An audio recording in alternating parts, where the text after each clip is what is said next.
तो hi friends, देखिए जिनका भी सेक पेपर डिजिटल एजुकेशन का एग्ज़ाम हो चुका है वो लोग अपना क्वेश्चन पेपर हमको सेंड कर देंगे। ठीक है, मैं नंबर दे रहा हूँ, नोट डाउन कर लीजिए। और कोई ज़रूरत होगा तो इस नंबर पे आप जो हमें व्हाट्सएप भी कर सकते हैं। ठीक, जिनका भी हो चुका है सेंड कर दीजिएगा इस नंबर पे 89 86 60 75 41। और अभी हम लोग करने वाले हैं बैक पेपर अंडरस्टैंडिंग इंडिया का complete question answer notes with PDF। ठीक है, तो अंडरस्टैंडिंग इंडिया का पार्ट 1 हम लोगों ने किया है 10 मिनट का, जिसमें हमने शॉर्ट में केवल ऑब्जेक्टिव क्वेश्चन आंसर किए थे। इस वीडियो में हम सब्जेक्टिव क्वेश्चन आंसर करेंगे अंडरस्टैंडिंग इंडिया। ठीक है, अंडरस्टैंडिंग मतलब होता है समझ, इंडिया मतलब भारत, यानी कि भारत की आपको समझ इस पेपर में पूछा जाता है। ये देखिए, ये जो पेपर है आपका सब्जेक्टिव होता है, यानी कि इसमें आपको लिखने का आता है। 5 गो ऑब्जेक्टिव आता है मात्र। ठीक, 1 मार्क्स वाले 5 क्वेश्चन आते हैं, 5 मार्क्स वाले 2 क्वेश्चन आते हैं। ये हो जाता है ग्रुप ए। ठीक, 15 मार्क्स का। अब आता है ग्रुप बी जो आपका 60 मार्क्स का होता है, जिसमें आपको 15 मार्क्स वाले टोटल 4 क्वेश्चन दिए जाते हैं, मतलब 6 रहता है, 4 को बनाना होता है। ठीक है, मैं क्वेश्चन आंसर दिखा दूंगा कल, हो सकता है जब तक आप ये वीडियो देखें तब तक वो अपलोड भी हो जाएगा। अंडरस्टैंडिंग इंडिया में ये यूनिट है, पहला है इंट्रोड्यूसिंग इंडिया, दूसरा है the heritage of India, unity in diversity, तीसरा आ जाता है हमारा यहाँ पे the knowledge system of India. ठीक है, और चौथा है हमारा द इंडियन इकोनॉमी, यानी कि भारतीय अर्थव्यवस्था। पांचवा है the making of contemporary India. बस इतना ही है। ठीक है, तो ये सारे ऑब्जेक्टिव क्वेश्चन हमने कर लिए हैं और आज हम लोग करने वाले हैं सब्जेक्टिव क्वेश्चन आंसर। तो हमारा पहला क्वेश्चन है, भारत के भूदृश्य पर्वतों एवं नदियों के विशेष संदर्भ में भारत की भौतिक विशेषता का वर्णन करें। इंग्लिश में explain the physical features of India with special reference to its landscape. ठीक, माउंटेन्स एंड रिवर्स। यहाँ पे 3 चीज़ बोला गया, लैंड, माउंटेन एंड रिवर। ठीक है, तो चलिए करते हैं। देखिए, भारत का जब भी पहचान विश्व में आता है तो भारत विश्व का 7वां सबसे बड़ा देश है क्षेत्रफल के आधार पे। हालांकि जनसंख्या के आधार पे विश्व का सबसे बड़ा देश है, चीन को भी पीछे छोड़ दिए हैं। ठीक है, और भारत के पास भूमि कितना है, 32,87,263 वर्ग किलोमीटर। यह उत्तर में हिमालय से लेकर के दक्षिण में हिंद महासागर तक तथा पश्चिम में अरब सागर से लेकर के पूर्व में बंगाल की खाड़ी तक फैला हुआ है। अगर आपने मैप देखा होगा तो आपको सारी चीज़ें मालूम होंगी। तो आपको मालूम है, ये जैसा कि हमारा भारत है, मान के चलिए, अरे मैं कैसा बना रहा हूँ, ये हमारा भारत है। ठीक, ये हमारा भारत है इस टाइप से। तो ये हो गया हमारा पूरब। ठीक, ये हो गया हमारा पश्चिम, ये हो गया हमारा उत्तर और ये हो गया हमारा दक्षिण। तो ये जो दक्षिण है, साउथ इंडिया जिसको बोलते हैं, ये इधर आता है हमारा हिंद महासागर, इस साइड में आ जाता है हमारा अरब सागर, इस साइड में आता है हमारा बंगाल की खाड़ी और इस साइड में आता है हिमालय। तो बोला जाता है कि भारत के पूरब में बंगाल की खाड़ी है, ये पूरब है बंगाल की खाड़ी, पश्चिम में अरब सागर है। ठीक है, और उत्तर में क्या है हमारा, ये उत्तर है, उत्तर में हिमालय है और दक्षिण में हिंद महासागर है। ठीक है, ये भारत का मैंने चौहदी बताया कि चारों ओर में क्या क्या है। ठीक है, तो ये देख लिए कि यह उत्तर में हिमालय से घिरा हुआ है, दक्षिण में हिंद महासागर, पश्चिम में अरब सागर और पूरब में बंगाल की खाड़ी में फैला हुआ है। भारत की भौगोलिक विविधता इसकी सांस्कृतिक और आर्थिक समृद्धि का आधार है। प्राचीन सभ्यताओं का विकास मुख्यतः नदियों के किनारे हुआ, जिसमें भारत में भी हुआ था सिंधु घाटी की सभ्यता का विकास। ओके, नेक्स्ट अगला जाता है हमारा, तो अगला क्या है, एक मिनट, अगला जाता है जिससे भारत को विश्व की प्राचीनतम सभ्यताओं में स्थान मिलता है। ठीक है, भारत में सिंधु घाटी की सभ्यता का भी स्थान इसमें से एक गिना जाता है। ये परिचय दे दीजिएगा। ठीक है, अब भारत का परिदृश्य के बारे में जानते हैं कि भारत का भू आकृति कैसा है। हमारे यहाँ पे पर्वत भी पाया जाता है, हमारे यहाँ पे मैदान भी पाया जाता है, हमारे यहाँ पे पठार भी पाया जाता है, हमारे यहाँ पे समुद्र भी पाया जाता है। ठीक है, हमारे यहाँ पे मरुस्थल भी पाया जाता है, हमारे यहाँ पे वो रेत का जो होता है ना, क्या बोलते हैं, बर्फ़, ठीक है, बर्फ़ का पहाड़ वो भी पाया जाता है, ठीक है, ये कश्मीर में। तो ये सब कुछ भारत में है जो कि एक समृद्ध देश में होना चाहिए। तो भारत का प्राकृतिक स्वरूप अत्यंत विविधतापूर्ण है, ठीक है, विभिन्न चीज़ों से भरा हुआ है। इसमें मुख्यतः 6 भौतिक भागों में बांटा गया है। पहला है हिमालय, ठीक, पर्वतीय क्षेत्र। दूसरा है उत्तरी विशाल मैदान। तीसरा क्या है तो प्रायद्वीपीय पठार। चौथा है हमारा थार मरुस्थल। पांचवा है तटीय मैदान। छठा है द्वीपीय समूह। यह विविधता भारत की जलवायु, कृषि, वनस्पति तथा मानव जीवन को प्रभावित करती है, ठीक है। उत्तरी जो हमारा गंगा का मैदान है, बहुत उपजाऊ मिट्टी है यहाँ पे। यमुना और ब्रह्मपुत्र जैसी नदियाँ हैं हमारे देश में। भारत की राष्ट्रीय नदी क्या है, गंगा, ठीक है। और यह अत्यंत उपजाऊ मैदान है। यहाँ देश की सबसे बड़ी आबादी निवास करती है। गंगा नदी के किनारे भारत का सबसे ज़्यादा जनसंख्या निवास करती है। इसी के सामने न बसा है यूपी पूरा का पूरा उत्तर प्रदेश। तो यूपी में ही सबसे ज़्यादा जनसंख्या है। दक्षिण भारत का दक्कन का पठार, ठीक, खनिज का संपदा से भरा हुआ है। हमारे झारखंड छोटा नागपुर का पठार, ठीक, भारत का ही अंश है। जबकि पश्चिमी तटीय क्षेत्र समुद्री व्यापार के लिए महत्वपूर्ण है। अब भारत के पर्वत के बारे में जान लीजिए। तो भारत में बहुत प्राचीन प्राचीन पर्वत है। भारत का सबसे बड़ा पर्वत है हिमालय पर्वत, ठीक। हिमालय पर्वत की सबसे ऊंची चोटी, ठीक, हिमालय पर्वतमाला के विश्व की सबसे ऊंची चोटी है और इसकी लंबाई कितनी है, 2400 किलोमीटर, ओके। और यह भारत का लंबाई बोला गया है, ऊंचाई नहीं, ध्यान रखिएगा। ऊंचाई है 8850 मीटर, ठीक, यानी कि 8 किलोमीटर, राउंड फिगर में 8.5 किलोमीटर बोलिए। तो इसकी लंबाई 2400 किलोमीटर है। यह भारत को ठंडी हवाओं से बचाती है। गंगा, यमुना और ब्रह्मपुत्र जैसी नदियाँ ये उद्गम स्थल है। गंगा नदी का उद्गम स्थल कहाँ है, गंगोत्री, ठीक है। यमुना नदी का उद्गम स्थल यमुनोत्री। इसके अतिरिक्त अरावली पर्वत है, ठीक, जो भारत की सबसे प्राचीन पर्वतमाला मानी जाती है, ठीक। अरावली पर्वत श्रृंखला आपको मिल जाएगा। विंध्याचल पर्वत श्रृंखला है। सतपुड़ा का जंगल है, ठीक। पश्चिमी घाट है, पूर्वी घाट भी है। ये सब भारत के समृद्ध हैं, ठीक।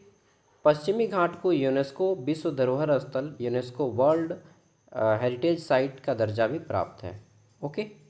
नेक्स्ट, भारत में नेशनल पार्क भी लिख सकते हैं। सबसे पुराना है कांजीरंगा नेशनल पार्क, ठीक है। कांजीरंगा नेशनल पार्क कहाँ पे है तो उत्तराखंड में, जिसको हैली नेशनल पार्क भी पहले कहा जाता था। नेक्स्ट, भारत की नदियाँ। तो भारत की नदियाँ क्या है, देखिए, भारत जो है ना नदियों की देश हम लोग बोल सकते हैं। यहाँ पे बहुत सारी नदियाँ हैं। हर एक राज्य में कोई ना कोई नदी मिलेगा, मुख्य नदी। भारत की नदियाँ देश की जीवन रेखा कही जाती हैं, ठीक है। और प्रमुख नदियों में कौन कौन आता है तो गंगा, ठीक, झारखंड में भी गंगा नदी बहती है, ठीक है। कहाँ पे तो आपका साहिबगंज में। गंगा, यमुना, ब्रह्मपुत्र, सिंधु, नर्मदा, गोदावरी, कृष्णा, कावेरी और भी बहुत सारी नदियाँ हैं। ये प्रमुख नदियाँ हैं, ठीक है। गंगा नदी की लंबाई 2525 किलोमीटर है और यह भारत की सबसे अधिक लंबी नदी मानी जाती है। गोदावरी को दक्षिण भारत की गंगा कहा जाता है, ओके। ये नदियाँ सिंचाई, पेयजल, जल विद्युत उत्पादन, परिवहन तथा धार्मिक गतिविधियों का प्रमुख आधार है। भारत की अधिकांश प्राचीन सभ्यताएं नदियों के किनारे ही बसी हैं। फिर महत्व बताइएगा, उसके बाद फिर निष्कर्ष। समझ गए महत्व वगैरह। इसके अलावा भारत के बारे में जितना लिख सकते हैं। भारत में 8 राज्य हैं, ठीक, सॉरी 28 राज्य हैं, 8 केंद्र शासित प्रदेश हैं, ओके। भारत जनसंख्या की दृष्टि से विश्व का सबसे बड़ा देश है। सबसे बड़ा जनसंख्या वाला राज्य यहाँ पे यूपी है। इस तरह से भारत के बारे में जितना लिख पाएंगे इस क्वेश्चन में। नेक्स्ट, अब जनसंख्या के बारे में स्पेशल और भाषा के बारे में स्पेशल लिखना है। क्वेश्चन है कि जननांकिकीय, ठीक है, सॉरी जनसांख्यिकीय एवं भाषाओं के संदर्भ में भारत के लोगों का वर्णन कीजिए, ठीक है। Describe the people of India with reference to demography and language. Demography मतलब होता है जनसंख्या का अध्ययन, स्टडी ऑफ पॉपुलेशन। ओके, तो देखिए भारत को जनसंख्या में ना कोई पीछे नहीं छोड़ सकता। ठीक है, एक बात आपको बुरा लगेगा, भारत का आदमी पूरा ऊपर से नीचे तक कपड़ा पहनता है, लेकिन जनसंख्या के मामले में टॉप में रहता है। ठीक है, हमारी प्रवृत्ति ऐसी है कि हम लोग जब भी जनसंख्या की बात करते हैं तो बोलता है कि भगवान की देन है, अल्लाह की देन है। ठीक है और नंबर पे नंबर बढ़ाते जाते हैं आदमी। तो मेरा ये रिक्वेस्ट होगा आपसे कि आप जितना का पालन पोषण कर पाएँ उतने ही करें। ठीक है, इन फ्यूचर आप लोग भी 5 साल के अंदर विवाह करेंगे, सबका ही हो जाएगा लगभग, और आप में से बहुत सारे ऑलरेडी मैरिड होंगे। ठीक है, तो मैक्सिमम टू मैक्सिमम 2 कीजिए। ठीक, और 2 या 3, उससे ज़्यादा नहीं, क्योंकि 2 रहेगा ना तो फिर क्या होगा कि भाई भाई होगा या बहन बहन या भाई बहन, इसमें रिश्ता ख़त्म हो जाएगा। जैसे कि मौसी होता था, काका होता था, जेठा होता था। ठीक है, ये सब रिश्ता ख़त्म हो जाएगा। और 3 रहेगा तो रिश्ता कम से कम बना रहेगा। लेकिन 3 उनके लिए है जो लोग अच्छे तरह से अमीर घर से हैं। ठीक है, क्योंकि वो भरण पोषण कर सकते हैं। लेकिन हमारे यहाँ पे उल्टा होता है, अमीर करते हैं 1 या 2 और गरीब करेगा 5 6। ठीक है तो उल्टा होना चाहिए, जो जितना का भरण पोषण कर पाए वो उतना करे। लेकिन अगर आप भरण पोषण नहीं कर पाते हैं, अच्छी शिक्षा व्यवस्था नहीं दे पाते हैं, तो 1 तक ही सीमित रहें। चलिए, खैर इट्स योर चॉइस। चलिए, तो भारत विश्व का सबसे बड़ा लोकतांत्रिक देश है। लोकतांत्रिक मतलब यहाँ पे लोग खुद अपने नेता का चुनाव करते हैं। ठीक है, यह बहुत सांस्कृतिक देश है, यानी कि यहाँ पे बहुत सारी संस्कृतियाँ हैं। हर एक देश अपना हर एक राज्य अपना अपना धर्म, अपनी संस्कृति, अपने रीति रिवाज का पालन करता है। यहाँ विभिन्न धर्मों के लोग रहते हैं। भारत के प्रमुख धर्म कौन कौन से हैं, नोट डाउन कर लीजिएगा अगर आपको लिखना है तो। हिंदू, इस्लाम, ठीक, सिख, जैन, बौद्ध, ठीक, कई को बताइए, 1 2 3 4 5, ईसाई, छठा। ठीक है, भारत में इतना ही मुख्यतः धर्म पाया जाता है। और एक धर्म लिख सकते हैं सरना, हालांकि उसको अभी मान्यता नहीं दिया गया, उसको हिंदू धर्म में ही काउंट किया जाता है। ठीक है, तो ये धर्म है प्रमुख रूप से। इसके अलावा यहाँ विभिन्न जाति के लोग पाए जाते हैं। भाषाओं, आपको मालूम है कि भारत के हर राज्य की भाषा अलग लगभग लगभग। ठीक है, खुद झारखंड में अकेला 9 भाषाओं को दर्जा दिया गया राज्य की भाषा। यहाँ की हर एक राज्य की संस्कृति अलग है, फिर भी हम एक हैं। हम में कितनी विविधता है, फिर भी हम में एकता है। ठीक है, 2023 से भारत विश्व का सर्वाधिक जनसंख्या वाला देश माना जाता है। पहले हम लोग सेकंड नंबर पे आते थे, चीन पहले नंबर पे था, लेकिन अब हम लोगों ने चीन को पीछे कर दिया है। यही भारत विविधताओं की सबसे बड़ी विशेषता है। ठीक है, अब देखिए भारत की जो जनसंख्या है, पहले 1 अरब 21 करोड़ था, अब 1 अरब 40 करोड़ हो गया है।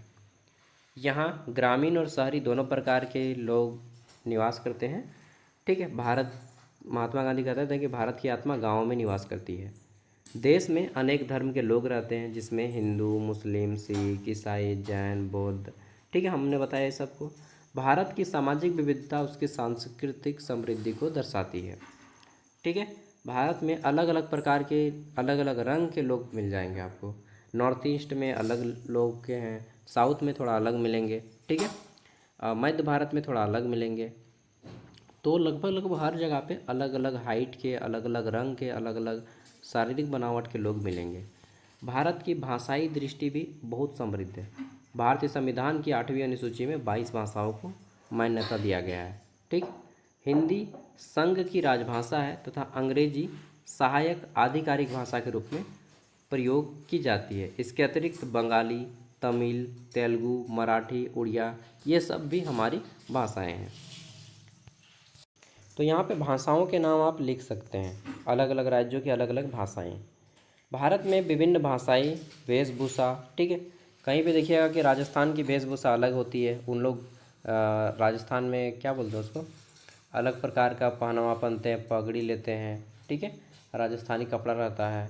झारखंड में देखिएगा अलग हम लोग पहनते हैं, साउथ में अलग पहनते हैं, नॉर्थ इंडिया में अलग पहनते हैं। ठीक है, और उसके बाद जम्मू कश्मीर चल जाइएगा तो उन लोग अलग पहनते हैं। तो हर एक राज्य में आपको अलग अलग खान पान, अलग अलग पहनावा, रीति रिवाज के लोग मिलेंगे। सभी लोग संविधान और राष्ट्रीय एकता के सूत्र में बंधे हुए हैं। यही अनेकता में एकता भारत की सबसे बड़ी पहचान है। ओके, बाकी आप निष्कर्ष में और डिटेल में लिख सकते हैं। तीसरा क्वेश्चन है हमारा, भारत के विभिन्न नामों की उत्पत्ति और ऐतिहासिक महत्व का वर्णन करें। Explain the origin and historical significance of difference name of India. तो आपको मालूम है कि भारत का अलग अलग नाम दिया गया है, ठीक है। नहीं मालूम है तो आज जान लीजिएगा। भारत विश्व के प्राचीन सभ्यताओं में से एक है। अलग अलग समय में इसे विभिन्न नामों से जाना गया है। पहले रामायण का अगर आप श्लोक सुने होंगे तो वहाँ पे बोला जाता है, जब लव कुश गाना नहीं गाते हैं तो बोलते हैं भरत आर्यावर्ते भरत खंडे, ठीक है। सबसे पहले तो बोलते हैं जम्मू द्वीपे आर्यावर्ते भरत खंडे, ठीक है। एक नगरी है अयोध्या नाम की, हम कथा सुनाते हैं राम लखन गुणधाम की, वो जो भी है, ठीक है। तो मैं एक बता रहा हूँ, तो वहाँ पर भी जम्मू द्वीप का जिक्र किया गया है, जम्मू द्वीपे भरत खंडे आर्यावर्ते, ठीक है। तो ये सब क्या है, नाम है जम्मू द्वीप। फिर जम्बू द्वीप, एशिया को हिंदी में हम लोग जम्बू द्वीप कहते थे, ठीक है। एशिया को हिंदी में जम्बू द्वीप कहते हैं। बाद में भारत का नाम भी जम्बू द्वीप रखा गया था। फिर आर्यावर्त, तो भारत का पुराना नाम है आर्यावर्त, ठीक है। आर्यावर्त भरत खंडे, तो भरत खंड भी इसको कहा जाता है। जम्बू द्वीपे आर्यावर्ते भरत खंडे, भरत खंड यानी कि इसको भारत नाम वहीं से मिला है, राजा भरत के नाम से। अच्छा, अब रामायण वाला भरत को जोड़ के मत देखिएगा कि वो उनके नाम पे भरत का नाम रखा गया है, नहीं। भारत देश का नाम भरत के नाम पे रखा गया है, लेकिन कौन सा भरत, वो भरत जो माता शकुंतला और उनके पिता का नाम था दुष्यंत, ठीक है। जो शिशु मंदिर वाला आपने लोगो देखा होगा जिसमें एक बच्चा शेर के दांत गिनता है, शिशु मंदिर जितना भी है तो वहाँ पे एक लोगो रहता है जिसमें एक बच्चा शेर के दांत गिनता है, तो वही है भरत, उसी का नाम है भरत। भरत बचपन में शेर के दांत गिनते थे जंगल में जाके, ठीक है। तो वही भरत के नाम पे भारत का नाम रखा गया है, समझ गए। चलिए, तो भारत का नाम पहले आप सोच लीजिए। पहला तो एक हो गया भारत, दूसरा क्या है आर्यावर्त, ठीक, आर्यावर्त। तीसरा इंडिया बोलते हैं हम लोग, India, I love my India, ये मेरा इंडिया। इसके बाद भारत आर्यावर्त, ये हो गया इंडिया। हिंदुस्तान, ठीक, हिंदुस्तान कई का हो गया, 1 2 3 4, पांचवा जम्बू द्वीप, जम्बू द्वीप। ये 5 गो नाम याद रखिए, इतना ही याद रखना है, काफ़ी है आपके लिए। अब देखिए, सबसे पहले हम लोग बात करते हैं जम्बू द्वीप। सबसे पहले इसका नाम था जम्बू द्वीप। जम्बू द्वीप का उल्लेख पुराणों तथा जैन ग्रंथ और बौद्ध धर्म के ग्रंथों में मिलता है। सिंधु नदी है हमारी यहाँ पे, और उत्तर पश्चिम भारत का महान नदी थी ये, जिसके आधार पर देश की पहचान बनी। और ईरानी लोगों ने स का उच्चारण ह किया, ठीक है, और सिंध को हिंद कहा, और हिंद से हमारा नाम हो गया हिंदुस्तान। फिर ये जो हिंद है, यूनानियों ने सिंधु नदी को इंडस कहा, इंडस, इंडस रिवर। तो इंडस से बना हमारा इंड, और इंड से बना फिर हमारा इंडिया, ठीक है।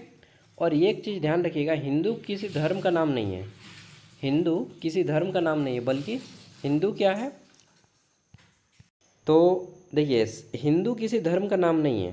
क्या हुआ, मैं थोड़ा सा समझा देता हूँ हिंदू का कैसे बना हमारा हिंदू। जब हिंदू जो है ना, सिंधु नदी के नाम पे रखा गया। सिंधु नदी का उच्चारण इंदु, और इंदु सिंधु इंदु बोला जाता था, इंडस रिवर, और उसके सामने वाले यानी कि सिंधु नदी के सामने रहने वाले लोगों को इंदु कहा गया, और इंदु से फिर हिंदू, हिंदू से फिर हिंदुस्तान, यानी कि हिंदू केवल सिंधु नदी के किनारे रहने वाले लोगों को कहा जाता था, ठीक है। तो भैया हिंदू कोई धर्म नहीं है, नहीं, हिंदू कोई धर्म नहीं है, धर्म है हमारा सनातन। अगर कोई इस्लाम में होंगे तो माफ़ कीजिएगा, मैं हिंदू का भलाई नहीं कर रहा हूँ, इतिहास बता रहा हूँ, ठीक है। या सिख धर्म होंगे, मैं सभी धर्मों का सम्मान करता हूँ, सर्वधर्म समभाव की दृष्टि से चलता हूँ। तो हिंदू कोई धर्म नहीं है, धर्म है हमारा सनातन, ठीक है, सनातन धर्म। तो हिंदू एक नाम है, सिंधु नदी के किनारे रहने वाले लोगों को कहा जाता था, जिसको अभी हिंदू सनातन धर्म को दे दिया गया है, ठीक है। चलिए, आपको मालूम होगा। अब आगे बढ़ जाते हैं। तो ये इतिहास में आप इसको जिक्र कर सकते हैं, ये अंडरस्टैंडिंग इंडिया में मध्यकाल में भारत हिंदुस्तान के नाम से जाना गया, ठीक है। भारत का नाम राजा भरत के नाम पर रखा गया, मैंने बता दिया। आप पूरा इतिहास लिख सकते हैं कि बच्चा दांत गिनता था भरत, जो माता शकुंतला और उनके पिता दुष्यंत के पुत्र थे। ठीक है, और उन दोनों का प्रेम विवाह हुआ था। नेक्स्ट, वर्तमान संविधान में अनुच्छेद 1 में स्पष्ट लिखा गया है कि इंडिया दैट इज भारत, यानी कि भारत को ही इंडिया कहा जाएगा। ठीक है, और India is union of state, union of state, Bharat राज्यों का संघ है। भारत को देश नहीं कहा गया है, भारत कोई देश नहीं है, भारत क्या है, राज्यों का संघ है। India that is Bharat and Bharat is union of states, Bharat राज्यों का संघ है, ये लिखा गया संविधान में। ठीक है, इन सभी नामों से भारत की प्राचीनता, सांस्कृतिक विकास तथा विदेशी देशों के साथ उसके ऐतिहासिक संबंध की जानकारी मिलती है। बाकी आप और विस्तार से जितना लिखने का मन कर सकते हैं लिखिए। मैंने तो बता दिया कि सब लिख दीजिए, हिंदुस्तान लिख दीजिए, इंडिया लिख दीजिए। इंडिया का नाम बहुत ज़्यादा फेमस हुआ, अंग्रेज़ों ने फेमस कर दिया इसको। ठीक, वर्तमान नाम हमारा भारत। ठीक है, ये बहुत ज़्यादा फेमस है। और एक वर्ड याद रख लीजिएगा, वसुधैव कुटुम्बकम। क्या है, अच्छा ये मैंने गलत लिखा, लिख लीजिएगा, वसुधैव कुटुम्बकम। ये क्या होता है, ये भारत में लिखा गया वसुधैव कुटुम्बकम। इसका अर्थ होता है कि हम सब एक विश्व के नागरिक हैं।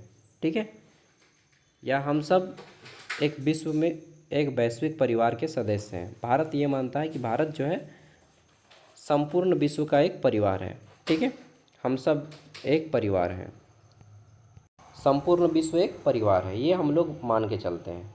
ठीक है, अगला जाता है भारतीय सभ्यता के विकास में भौगोलिक विविधता के महत्व का वर्णन करें। कि भारत का जो सभ्यता है इसके विकास में भौगोलिक अलग अलग क्षेत्र हैं हमारे यहाँ पे, और इन सब का महत्व है।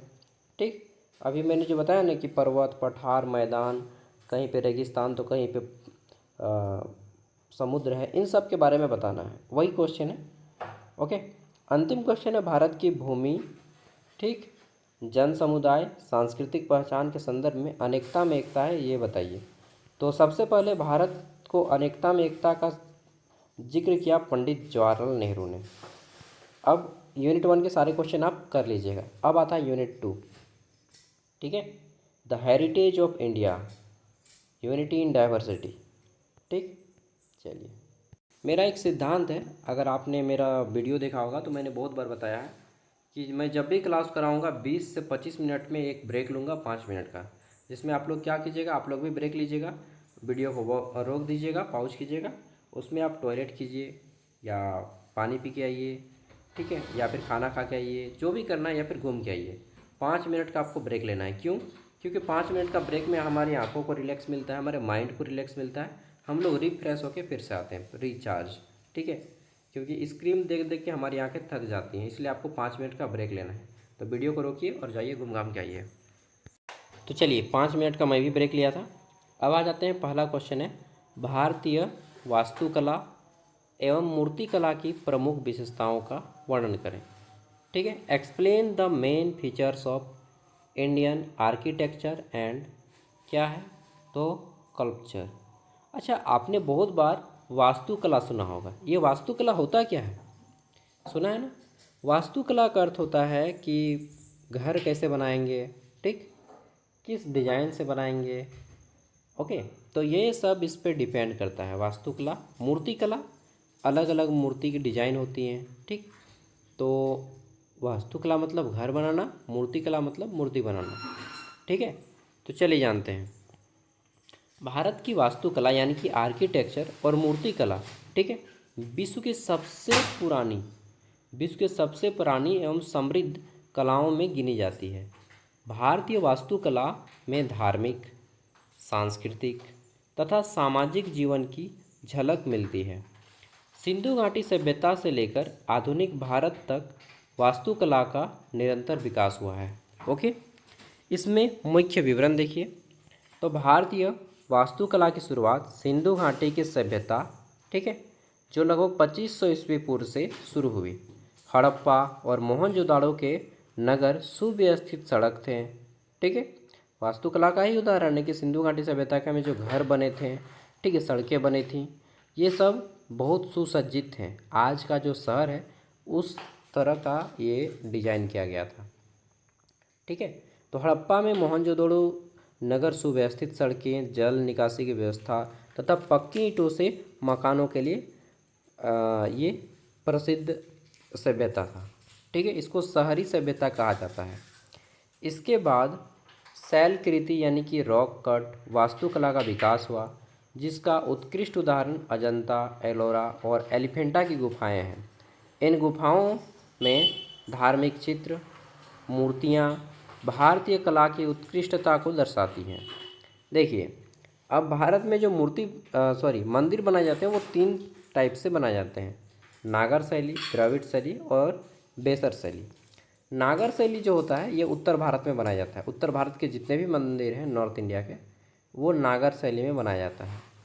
द्रविड़ शैली दक्षिण भारत में बनाया जाता है और बेसर शैली दोनों का मिश्रित रूप है। नागर और द्रविड़ का मिश्रित रूप को बेसर शैली बोलते हैं, जिसमें दक्षिण एवं उत्तर मिश्रित रूप पाया जाता है। मुगल काल में ताजमहल, लाल किला, फतेहपुर सीकरी जैसी भव्य इमारतों का निर्माण हुआ। ठीक है, और आधुनिक भारत में संसद भवन, इंडिया गेट, ठीक है, समकालीन भवन और क्या बोलते हैं, कलकत्ता में भी है बहुत सारा, और साउथ इंडिया में भी बहुत सारा बनाया गया है। ठीक है, जैसे कि क्या बोलते हैं, चार मीनार हो गया। तो ये सब इसके डिजाइन हैं। और भारतीय मूर्तिकला में पत्थर और धातु दोनों का प्रयोग किया जाता है। सारनाथ का अशोक स्तंभ हो गया। ठीक, इसके ऊपर 20 गो वर्ड लिख दीजिएगा, मतलब 20 लाइन। चोल काल के जितने भी नटराज मूर्तियां हैं, जैसे कि दक्षिण भारत में नटराज की मूर्ति है। खजुराहों की मूर्तियां देखे होंगे आपने, ठीक है, जिसमें कामुक चित्रों को भी दिखाया गया है। तो ये सब के बारे में आपको लिखना है विस्तार से। ठीक है, भारतीय वास्तुकला और मूर्तिकला की सांस्कृतिक विरासत हमारी पहचान बोल सकते हैं इतिहास की एक, और ये अमूल्य भाग है हमारे। ये हमारी कला, धर्म, विज्ञान, तकनीक इन सब को दर्शाती हैं, परंपराओं को दर्शाती हैं। ओके, अब आ जाता है यहाँ पे, इसको याद रखिएगा, अलग अलग टाइप से है, जिसमें अजंता, मुगल, मधुबनी, झारखंड की चित्रकलाओं के विशेष संदर्भ में भारतीय चित्रकला का विकास का वर्णन करना है। ओके, कि भारतीय चित्रकला का विकास कैसे हुआ, और झारखंड की भी चित्रकला यहाँ पे जोड़ी गई है। तो भारतीय चित्रकला का इतिहास अत्यंत प्राचीन है। प्राचीन काल से ही भारत में धार्मिक, सांस्कृतिक और सामाजिक विषयों पर चित्र बनाए जा रहे हैं। आपने देखा होगा शुरू से ही हमारे यहाँ पे चित्र बनाने का फर्ज है या परंपरा है। मंदिरों में भी देखिएगा कि चित्र बन के काम किया जा रहा है। ठीक, भारतीय चित्रकला अपने रंग योजन, सुंदरता और विषय वस्तु के कारण विश्व भर में प्रसिद्ध है।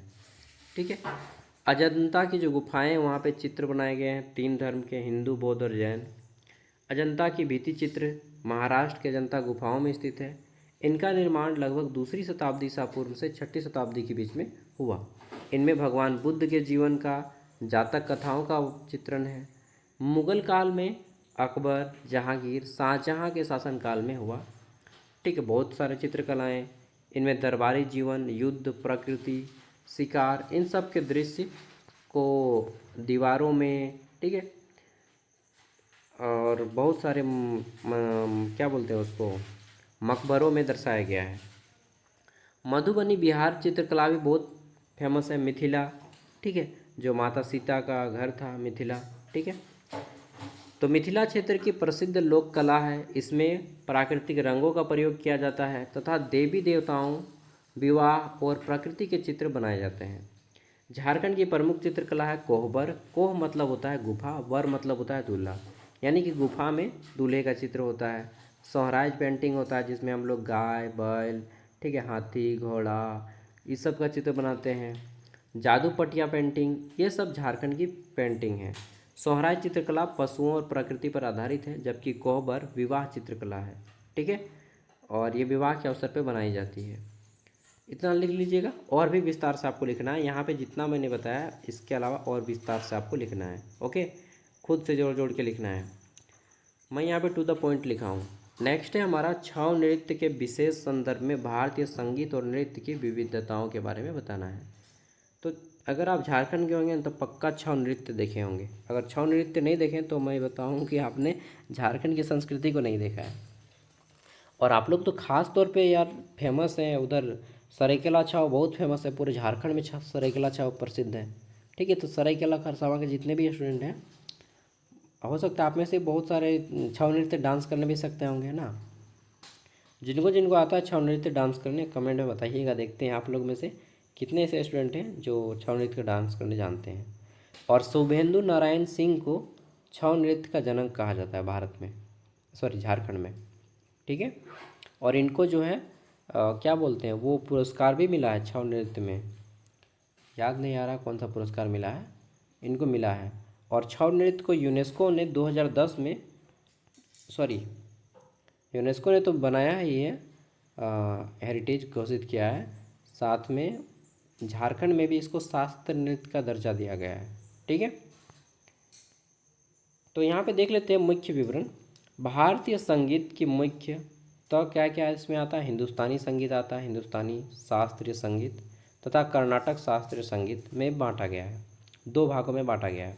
भारतीय संगीत को हिंदुस्तानी शास्त्रीय संगीत और कर्नाटक शास्त्रीय संगीत में बांटा गया है।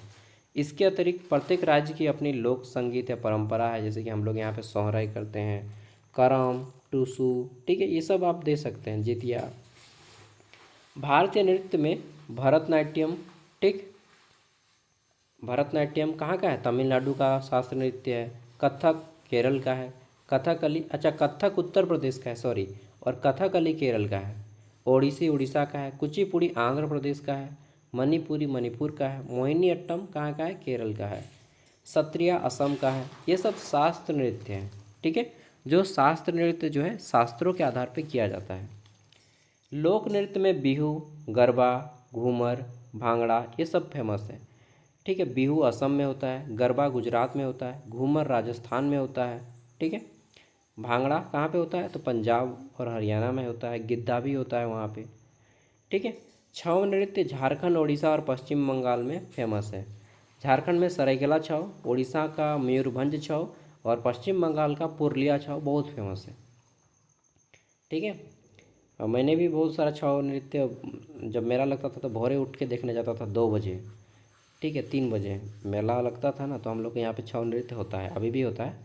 ठीक है, तो छऊ नृत्य बचपन में बहुत देखते थे, अभी भी देखते हैं, बट अभी उतना नहीं। नेक्स्ट, झारखंड का क्या है, सरायकेला छऊ। ठीक है, उड़ीसा का मयूरभंज, मयूरभंज एक ज़िला है उड़ीसा का, यहाँ पे मयूरभंज छऊ। और पुरुलिया भी एक ज़िला है झारखंड के पश्चिम बंगाल का। मैं जहाँ पे रहता हूँ ना, वहाँ से पुरुलिया का दूरी है 7 किलोमीटर मेरे घर से। ठीक है, यानी कि पश्चिम बंगाल का बॉर्डर। तो सरायकेला छाव में मुखौटा का विशेष रूप से पहना जाता है और अलग अलग अभिनय किए जाते हैं, जिसमें रामायण, ठीक है, मनसा मंगल, और कई बार कृष्ण का दिखाया जाता है। ठीक है, तो कई बार पौराणिक कथाओं पे चित्रण किया जाता है। ठीक है, खास तौर पे रामायण का किया जाता है। तो कई बार ये जो सती सावित्री है उसका दिखाया जाता है। ठीक है, तो ये अलग अलग कथाओं पे मतलब क्या बोलेंगे, नृत्य करके दिखाते हैं, डांस करके, जिसमें कुछ जो आर्टिस्ट होते हैं वो डांस करते हैं, मतलब अलग अलग अपना अभिनय करते हैं, नाटक करते हैं। और एक व्यक्ति जो होता है जो साइड में बोलता है माइक लेके, आपने देखा होगा साइड में एक व्यक्ति रहेगा जो बोलेगा। ठीक है, तो इसको आप लिख सकते हैं इस तरह से ही एकदम, कि एक व्यक्ति इधर साइड में बोलता है और कुछ व्यक्ति उधर नृत्य का अभिनय करते हैं मुखौटा पहन के। तो इस नृत्य में पौराणिक कथा, वीरता, लोक जीवन को सुंदर रूप से प्रस्तुत किया जाता है, लोगों को शिक्षा दी जाती है। 2010 में यूनेस्को ने छऊ नृत्य को मानवता की अमूर्त सांस्कृतिक विरासत, ठीक है, इसको घोषित किया है, इंटेजिबल कल्चरल हेरिटेज। ठीक है,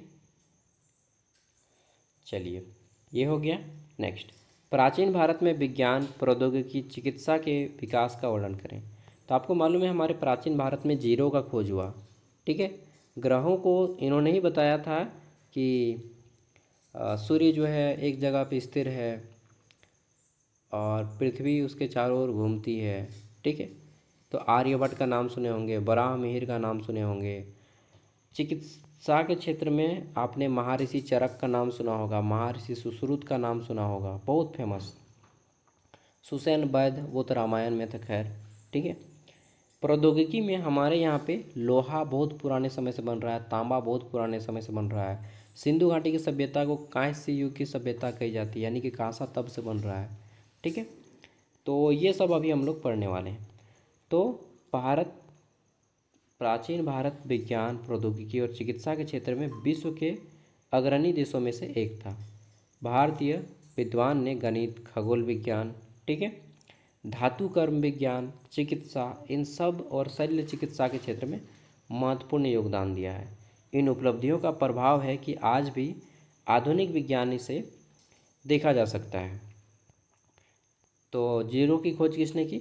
आर्यभट्ट ने। प्राचीन भारत में आर्यभट्ट ने शून्य की खोज थी। एक गाना भी है कि जब जीरो दिया मेरे भारत ने तब दुनिया को गिनती आई। ठीक है, हालांकि गिनती आगे उन लोग आगे बढ़ गए, हम लोग पीछे रह गए। तो प्राचीन भारत में आर्यभट्ट ने जीरो तथा दशमलव प्रणाली के विकास में महत्वपूर्ण योगदान दिया। पृथ्वी के अपनी धुरी पर घूमने का सिद्धांत दिया और ब्रह्मगुप्त ने बीजगणित का कॉन्सेप्ट दिया। बीजगणित a+b का होल स्क्वायर। ठीक है, तो ये किसने दिया? ब्रह्मगुप्त ने। ये दोनों बहुत महान गणितज्ञ थे। अब आ जाता है हमारा चिकित्सा के क्षेत्र में। तो चिकित्सा के क्षेत्र में महर्षि चरक ने एक किताब लिखा है आयुर्वेद के ऊपर, चरक संहिता, जिसको पढ़ के आज आयुर्वेद में MBBS भी होता है, वो लोग करते हैं। मैंने भी क्या बोलते हैं, चरक संहिता की किताब का रिव्यू किया है, आपने देखा होगा, 1.5 लाख प्लस व्यू है इसमें।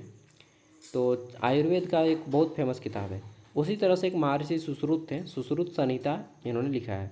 शल्य चिकित्सा का जनक कहा जाता है, फादर ऑफ सर्जरी। सर्जरी मतलब जिसमें चीड़-फाड़ किया जाता है। उन्होंने लगभग 300 प्रकार के शल्य क्रिया और 120 से अधिक शल्य उपकरण का उल्लेख किया है। एक मैं आपको बताता हूँ, महर्षि जो सुश्रुत थे उन्होंने बताया है, मैं उनका एक बार किताब पढ़ रहा था, क्लास 6 के बच्चों को मैं पढ़ा रहा था, 6 या 7 का। तो उसमें लिखा था उन्होंने कि जब वो बच्चों को प्रैक्टिकल करवाते थे तो कैसे करवाते थे, मान लीजिए किसी मृत व्यक्ति का शरीर है, ठीक, उसको बहता हुआ जो नदी है ना, नदी का जल, उसमें गाड़ देते थे, ठीक, बांध देते थे रस्सी से। अब क्या होता था कि उसका शरीर का सारा मांस बहते हुए पानी में बह के निकल जाता था, केवल हड्डी का कंकाल बचता था। तो वो जो कंकाल बचाना, उस कंकाल से वो अपने जो स्टूडेंट थे, विद्यार्थी थे, उसको मेडिकल की शिक्षा देते थे, प्रैक्टिकल करवाते थे। तो समझिए उस टाइम में भी इस तरह से हमारे कंकाल लेके प्रैक्टिस करवाया जाता था। ठीक है, और उस टाइम में भी हमारा सर्जरी वगैरह किया जाता था, काटने का बहुत सारा औजार उसमें दिखाया गया था। तो ये सब आप लिख सकते हैं, ये जो कहानी वाला मैंने बताया इसको भी आप अपने आंसर में ऐड कर सकते हैं। ठीक है, शल्य चिकित्सा का। चलिए तो देख लेते हैं। तो ये सब आपने देखा। अब आगे जाते हैं। दिल्ली में एक लौह स्तंभ है जिसको मेहरौली का लौह स्तंभ बोलते हैं। कहा जाता है कि ये 1600 साल पहले बना था और अभी तक जंग नहीं लगा है। तो इससे ये पता चलता है कि उस ज़माने में भी ऐसा ऐसा लोहा था जो कि हम लोग बोलते हैं ना स्टेनलेस स्टील, जो जंग नहीं लगेगा, उस टाइप के जंग रोधक स्टील बनाए जाते थे। इसके अलावा सिंधु घाटी की सभ्यता में जो घर बनाए जाते थे पक्की ईंटों से बनाए जाते थे, सीमेंट के जगह पे वहाँ पे चूना का प्रयोग किया जाता था। ठीक है, तो इससे हमारे क्या पता चलता है, प्रौद्योगिकी, टेक्नोलॉजी का प्रयोग पता चलता है। ठीक है, अब आ जाता है अनेकता में एकता को बढ़ावा देने वाले भारतीय विरासत का योगदान के बारे में बताइए। तो आपको मालूम है भारत में अलग अलग जाति, धर्म, प्रथा, भाषा, सब कुछ अलग है भारतीयों में। केवल एक चीज़ समानता है, क्या समानता है, कि हम भारतीय हैं, बस वही समानता है, और इसी में हम लोग एक जुड़े हुए हैं। अब आ जाता है ये छठा क्वेश्चन, भारत की सांस्कृतिक पहचान के संरक्षण में भारतीय विरासत का महत्व का मूल्यांकन करें। ठीक है, यहाँ पे बता दीजिएगा जितना भी हमारा मंदिर वगैरह बनाया गया, ताजमहल, कुतुब मीनार वगैरह वगैरह वगैरह सब कुछ। यूनिट 3 आता है यहाँ से। ठीक है, जिसमें आपको गुरुकुल, पाठशाला, टोल, मकतब, मदरसा के विशेष संदर्भ में भारत की पारंपरिक ज्ञान प्रणाली का वर्णन करना है। ठीक है, अब एक एक करके मैं क्लास तो पूरा कंप्लीट नहीं कर पाऊँगा, आप लोग को मैं क्वेश्चन दिखा देता हूँ। ठीक है, बता देता हूँ थोड़ा सा। नालंदा विश्वविद्यालय प्राचीन भारत का बहुत पुराना विश्वविद्यालय था, और विक्रमशिला भी, और ये दोनों बिहार में स्थित थे। नालंदा विश्वविद्यालय को कुमारगुप्त प्रथम ने बनाया था, विक्रमशिला को धर्मपाल ने बनाया था। ठीक है, और यहाँ पे जो है बौद्ध धर्म की शिक्षा दी जाती थी। तो हिंदू धर्म वाले क्या हुए कि जलने लगे, और इस्लाम धर्म वाले भी जलने लगे। बौद्ध धर्म को बढ़ते देख हिंदू धर्म और इस्लाम धर्म जलने लगा। ठीक है, और हिंदू धर्म वालों ने ही जलना शुरू किया, मतलब नहीं होता जलनशील कि बेटा वो धर्म ठो तुम काहे मान रहा है। धीरे धीरे सब आदमी बौद्ध धर्म मानने लगा था। तो लोगों ने क्या किया कि नालंदा विश्वविद्यालय को जला दिया। नालंदा विश्वविद्यालय को जलाया था बख्तियार खिलजी ने। नाम था बख्तियार खिलजी, इस्लाम धर्म का था, लेकिन इन्होंने हिंदुओं को भी सपोर्ट था इसमें। बख्तियार खिलजी जो जलाया था नालंदा विश्वविद्यालय को, ठीक है, यहाँ पे पढ़ने आते थे बहुत बाहर बाहर से, चीन, जापान, म्यांमार से पढ़ने आते थे भारत। ठीक है, नालंदा विश्वविद्यालय और विक्रमशिला विश्वविद्यालय। तो हिंदू और इस्लाम ने मिल के बख्तियार खिलजी इसका नेतृत्व किया और क्या किया कि ये नालंदा विश्वविद्यालय और धर्मपाल विश्वविद्यालय को आग लगा दिया, खंडहर बन गया पूरा। ठीक है, और बहुत सारा किताब जो है बाहर ले गए उन लोगों ने। तो इस तरह से आदमी धर्म से भी जलता है भाई, लेकिन धर्म से जलना नहीं चाहिए। अगला है, भारत में ब्रिटिश सरकार की शिक्षा नीति की प्रमुख योजना के बारे में बताइए। तो देखिए, हमारी जो अंग्रेजी शिक्षा नीति है 1835 में लॉर्ड मेकाले आए और यहाँ पे अंग्रेजी शिक्षा को कानूनी रूप से मान्यता दे दी है। ठीक है, इन्होंने बोला कि ठीक है आज से अंग्रेजी शिक्षा ही चलेगा। भारत की हिंदी भाषाओं को उन्होंने तुच्छ बोला कि ये सब टेक्नोलॉजी का भाषा नहीं है। ठीक है, और फिर 1854 में वुड्स डिस्पेच आते हैं और इन्होंने भारत में शिक्षा को, अंग्रेजी शिक्षा को लागू करने के लिए कानूनी रूप से लिखित संविधान की तरह उन्होंने एक ड्राफ्ट तैयार किया और इसी को वुड्स डिस्पैच कहा जाता है। वुड्स डिस्पैच, चार्ल्स वुड्स नाम था अंग्रेज का, और उन्होंने इसको लागू किया 1854 में। ठीक है, और इसे भारत का मैग्ना कार्टा कहा जाता है, भारत का महान अधिकार कहा जाता है। फिर 1857 में 3 गो यूनिवर्सिटी बना, कलकत्ता यूनिवर्सिटी, ठीक, बम्बई यूनिवर्सिटी और मद्रास यूनिवर्सिटी, 3 गो। फिर बाद में पंजाब यूनिवर्सिटी और इलाहाबाद यूनिवर्सिटी भी बनता है। फिर 1882 में हंटर कमीशन बनता है कि भाई ये जो वुड्स डिस्पैच है और हंटर कमीशन ने शिक्षा को जारी कर दिया, तो ये सब कैसा काम कर रहा है। तो इसके जांच के लिए कलकत्ता यूनिवर्सिटी और मद्रास यूनिवर्सिटी, ठीक है, और ये मुंबई यूनिवर्सिटी में पढ़ाई कैसा चल रहा है, इसके लिए जांच बैठाई जाती है 1882 में। इसको हंटर कमीशन कहा जाता है। ओके, आगे देख लेते हैं। नेक्स्ट, भारत में उच्च शिक्षा तकनीकी शिक्षा के विकास का वर्णन करें। तो 1857 में ये यूनिवर्सिटी बना, 1956 में यूजीसी बनता है, यूनिवर्सिटी ग्रांट कमीशन, और इसके तहत आईआईटी, एनआईटी, एम्स, ठीक है, और आईआईएम ये सब बनाया गया ताकि भारत में इंजीनियर, डॉक्टर ये सब तैयार हो सकें। ओके, अब आ जाता है यूनिट 4, जिसमें है आपका कृषि, उद्योग, व्यापार के संदर्भ में प्राचीन काल में वर्तमान भारत अर्थव्यवस्था के बारे में बताना है। प्राचीन में भारत को सोने की चिड़िया कही जाती थी और आज भारत को बेरोजगारी का देश कहा जाता है, बेरोजगारों का देश कहा जाता है। ठीक है, कृषि आधारित थी प्राचीन भारत में और आज क्या है हमारा, तो सर्विस बेस्ड है। ओके, आगे देख लेते हैं। भारतीय अर्थव्यवस्था के विकास में कृषि, उद्योग, व्यापार ये सब का वर्णन करना है।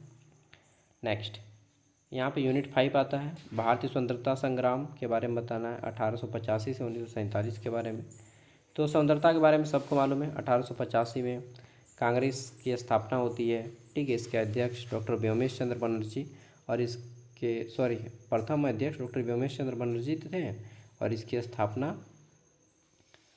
ए ओ ह्यूम के द्वारा की जाती है। 1905 में बंगाल विभाजन होता है।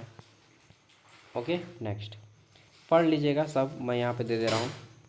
भारतीय संविधान के निर्माण में मौलिक अधिकार और मौलिक कर्तव्य के बारे में बताना है। तो हमारे मौलिक कर्तव्य 6 गो हैं, ठीक है, और मौलिक कर्तव्य 11 गो है, मौलिक अधिकार 6 गो है। और भारत का संविधान बनने में 2 वर्ष 11 महीने 18 दिन का समय लगा था। भीमराव अम्बेडकर का सबसे बड़ा योगदान है। ये जो 6 गो मौलिक अधिकार है ये अमेरिका से लिया गया है। समानता का अधिकार, स्वतंत्रता का अधिकार, ठीक, शोषण के विरुद्ध अधिकार, धर्म की स्वतंत्रता का अधिकार, सांस्कृतिक और शिक्षा संबंधी अधिकार और संवैधानिक उपचारों का अधिकार। और 11 को मौलिक कर्तव्य जिसे रूस से लिया गया है। ठीक है, अगला क्वेश्चन है गुट निरपेक्ष और पंचशील समझौता, जो भारत और चीन के बीच में होता है पंचशील समझौता, और गुट निरपेक्ष। गुट निरपेक्ष क्या है, जब 1945 में पूरी दुनिया में वर्ल्ड वॉर हो रहा था, ठीक है, तो दुनिया 2 भागों में बट गया था, एक अमेरिका के साइड में, एक रूस के साइड में। अमेरिका का साइड वाला भारत से पूछा गया। उस समय भारत 1947 में आज़ाद हुआ था। ठीक है, तो भारत से पूछा गया कि भाई तुम किसके साइड में रहोगे, रूस के साइड से लड़ोगे ना अमेरिका के साइड में।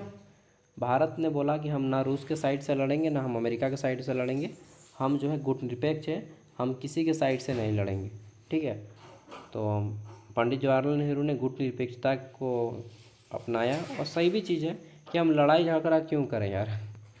पंचशील समझौता भारत और चीन के बीच में 5 मुद्दों पे समझौता होता है, इसको भी जान लीजिए कि एक दूसरे की संप्रभुता और क्षेत्रीय अखंडता का सम्मान करेंगे, एक दूसरे पर आक्रमण न करेंगे, एक दूसरे के आंतरिक मामलों पर हस्तक्षेप न करेंगे, समानता और पारस्परिक लाभ, शांतिपूर्ण सहअस्तित्व। ये 5 को भारत और चीन के बीच में एकरारनामा होता है। लेकिन चीन इसको भूल जाता है और 1962 में भारत पे अटैक कर देता है। ठीक है, और उस टाइम पे भारत जो है चीन से हार जाता है। Okay, next. और हारने के बाद फिर हम लोग कमर कस लेते हैं कि नहीं रे भाई चीन के साथ अब नहीं, चीन जो है ना गद्दारी कर देता है। झारखंड में पेशा अधिनियम, ठीक है, पेशा का फुल फॉर्म होता है panchayat extension to scheduled area, panchayat extension to scheduled area, यानी कि शेड्यूल्ड एरिया में भी पंचायत का फैलाव। नेक्स्ट, तो panchayat extension to scheduled area ये है। और 73वें संविधान संशोधन 1992 के तहत इसको जो है पंचायती राज के तहत मान्यता दिया गया। देखिए, त्रिस्तरीय पंचायत चुनाव होता है, ग्राम पंचायत उस, ठीक है, यहाँ पे पंचायत समिति ब्लॉक लेवल पे और जिला परिषद जिला लेवल पे। ठीक है, और इसको 3 स्तर कहा जाता है जो कि पूरे देश में अभी लागू है। झारखंड में भी पेशा एक्ट लागू है। अंतिम क्वेश्चन है ये, समकालीन भारत के निर्माण में भारत के संविधान की भूमिका का वर्णन करें। तो ये 45 पेज का पीडीएफ मैं आपको दे रहा हूँ। अच्छा, छठा क्वेश्चन भी है यार, स्वतंत्रता के बाद समकालीन भारत के निर्माण का मूल्यांकन करें। देखिए काफ़ी लंबा रहा वीडियो और बीच बीच में डिस्टर्बेंस भी हुआ है सामान वगैरह के कारण, सॉरी। और वीडियो पसंद आए तो आप क्या कीजिएगा, लाइक कीजिएगा। और हमारा ज्ञान सागर ऐप में सारा पीडीएफ मिल जाएगा पीडीएफ के साथ। ओके, बाय, जोहार। मिलते हैं अगले वीडियो में। कल मैं आपको पीवाईक्यू दे दूंगा। और हाँ, एग्ज़ाम के बाद अपना क्वेश्चन पेपर ज़रूर सेंड कीजिएगा। जिनका एग्ज़ाम हो चुका है वो लोग अपना क्वेश्चन पेपर इस नंबर पे सेंड कर दीजिएगा। और अंतिम क्वेश्चन है हमारा, ठीक है, क्वेश्चन क्या है हमारा, क्वेश्चन है हमारा कि भारत, ठीक है, पूछ रहा हूँ, भारत में सबसे अधिक वन किस राज्य में पाया जाता है। ऑप्शन मैं दे रहा हूँ, भारत में सबसे ज़्यादा वन किस राज्य में पाया जाता है। ठीक है, तो पहला राज्य हमारा मध्य प्रदेश, ओके, दूसरा राज्य हमारा असम, तीसरा राज्य हमारा झारखंड और चौथा राज्य हमारा उत्तराखंड। बताइए कि सबसे ज़्यादा जंगल किस राज्य में पाया जाता है। चलिए, इससे 2 चीज़ें पता चलती हैं कि आपको ये बेसिक नॉलेज है। दूसरी बात कि आपने वीडियो को एंड तक देखा है। गलत भी आंसर कीजिएगा ना तो भी मैं पता चल जाएगा कि आपने वीडियो को लास्ट तक देखा है, लेकिन गलत आंसर नहीं कीजिएगा। छोटा सा क्वेश्चन है।